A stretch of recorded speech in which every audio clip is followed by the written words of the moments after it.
Imagine a world where just opening a church can get you a death threat, where pastors are told to pay thousands a month in protection money or they'll get a bullet. This isn't a hypothetical. For many in Mexico, it's reality. The country has been called one of the most dangerous places on earth to be a priest or a pastor. In the state of Chiapas alone, widespread cartel violence has forced numerous churches to reduce their services or close their doors entirely. Pastors get messages saying, "We know where you live. You have to pay your dues." Many are too terrified to report it. The cartels aren't just criminals. In many areas, they are the de facto rulers, and anything that threatens their control, even a message of hope, is treated as an enemy. In many regions of Mexico, the state has all but collapsed. Cartels are a parallel authority. They control territory, tax businesses, and enforce their own brutal form of justice. This has created an environment of pervasive fear. For the church, it means navigating a treacherous landscape where pastors and priests who speak out against the violence or simply offer a different way of life find themselves directly in the crosshairs.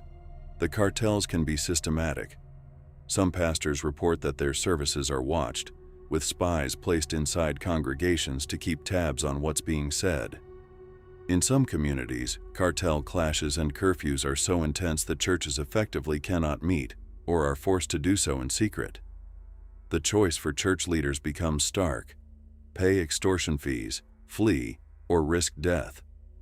According to the Catholic Multimedia Center, 10 priests were murdered between 2018 and 2024, and the vast majority of these kinds of cases remain unsolved. The violence isn't random. It's a strategic tool of terror. Killing a priest sends a message: the cartel is in charge. One woman from Oaxaca recounted the chilling words of the cartel leader who ordered her pastor's son's murder. When she asked him why, he reportedly replied, "He teach bad things." When she protested that he taught people to be kind, faithful, and honest, the leader responded, "Exactly. He teach bad things." In a world built on crime, honesty and faith are a direct threat.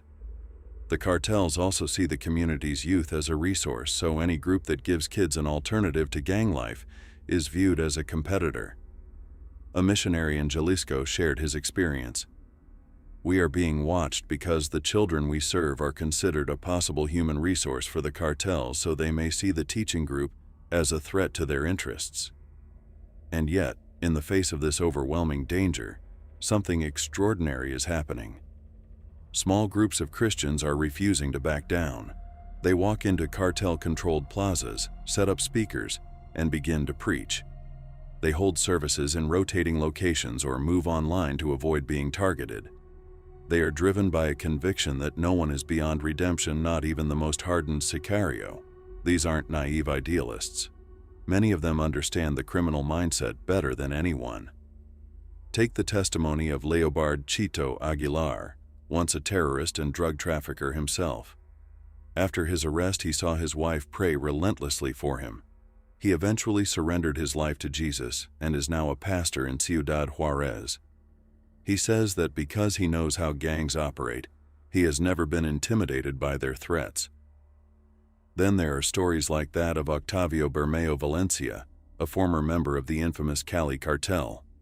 He entered a world of crime at 15, but later began to question his life and is now a pastor. These men who once lived by the sword now wield a Bible, offering a way out to those still trapped in the life they escaped. Their past gives them a unique credibility. They've seen the emptiness of cartel life and can speak directly to the fears of those caught inside. When these preachers speak, the air is thick with tension. They are often surrounded by halcones, or hawks, the cartel lookouts who report everything back to their bosses. Yet incredible stories of transformation continue to emerge. These aren't just tales of changing one's mind. They are profound, often supernatural experiences that defy easy explanation. Consider the story of Sixto Jesus Meza, who worked for a cartel in Matamoros for nearly 7 years. One night, police ambushed his van. He fled but was shot in the back. Lying paralyzed on the street, believing he was about to die, he prayed for a second chance. The bullet had severed his spinal cord and doctors gave him 3 months to live. But his sister, a devout Christian, took him in and prayed for him. Soon after, members of a local church knocked on his door. Today, Sixto is a fixture at the Balcones de Alcala Church of Christ, sharing his testimony from a recliner set among the pews. "I don't work for the cartel anymore," he says. "I work for God. I work for the one who moves the whole universe." These transformations often begin in a moment of crisis. Another testimony tells of a former teen cartel recruit who found himself in a gunfight. He claims that an angel rescued him, pulling him from the line of fire. That experience led to a radical change in his life. There are numerous accounts of former cartel members who, after surviving a violent ambush or a near-death experience, have a spiritual awakening. One of the most powerful narratives involves a cartel boss whose own son was on the brink of death. Desperate, he allowed Christians to pray for the boy. As the story is told, the boy was miraculously healed. This event shattered the boss's worldview. His encounter with a power greater than his own led him to abandon his life of crime. These stories of healing are a recurring theme, moments that carry immense power in a world where life is cheap. These stories are happening right now, often just across the border. They challenge our understanding of faith, fear, and the possibility of change in the most desperate circumstances. If you find these accounts as compelling as we do, please consider subscribing to our channel and sharing this video.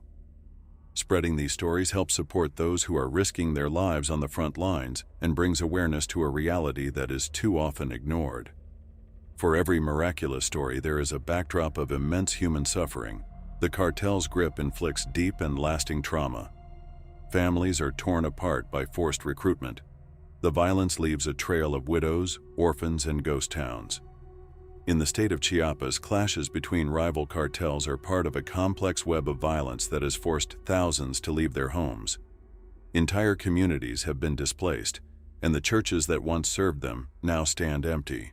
Even for those who convert, the past is never far behind. Leaving a cartel isn't like quitting a job.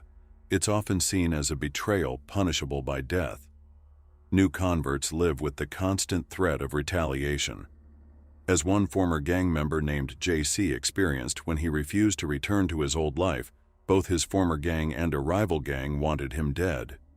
He had to flee his town just to survive. This creates a state of constant tension, a real fight as one convert described it. The battle is not just against outside threats, but against internal demons, addiction, trauma, and the ingrained habits of a violent life. For many, the church becomes their only refuge, a new family offering protection and support. This journey requires a level of courage that few can comprehend. The faith that leads them out of the cartel must also be strong enough to sustain them through the very real danger that follows. The story of Christians in cartel territory is one of faith, fear, violence, and miracles.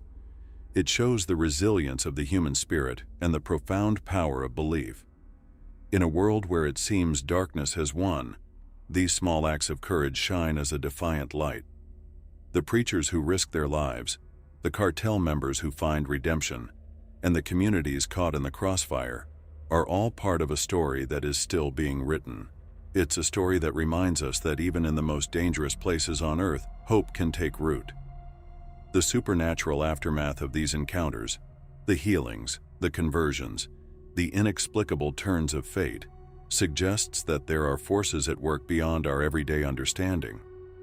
Whether you call it divine intervention or the power of the human heart to change, what's happening in the darkest corners of Mexico is a powerful reminder that no one and no place is beyond the reach of redemption.